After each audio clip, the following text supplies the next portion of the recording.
পথ চলতে চলতে হঠাৎ দেখলাম ফুটপাতে এক মরা চিল।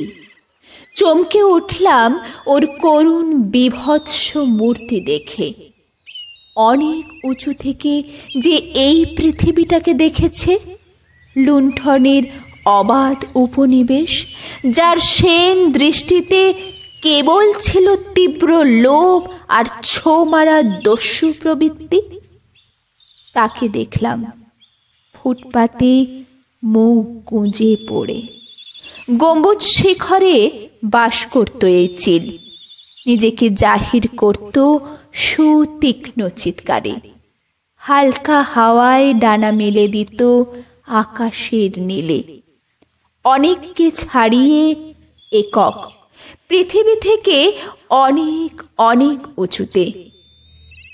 অনেকে আজ নিরাপদ, নিরাপদ ইঁদুর ছানারা আর খাদ্য হাতে ত্রস্ত পথচারী।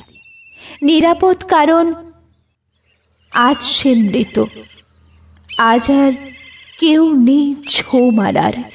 ওরই ফেলে দেওয়া উচ্ছিষ্টির মতো ও পড়ে রইল ফুটপাতে শুকনো শীতল বিকৃত দেহে।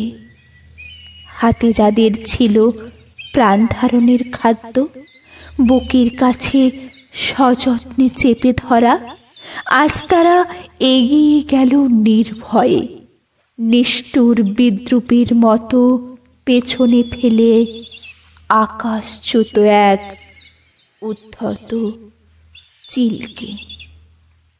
তারা এগিয়ে গেল নির্ভয়ে।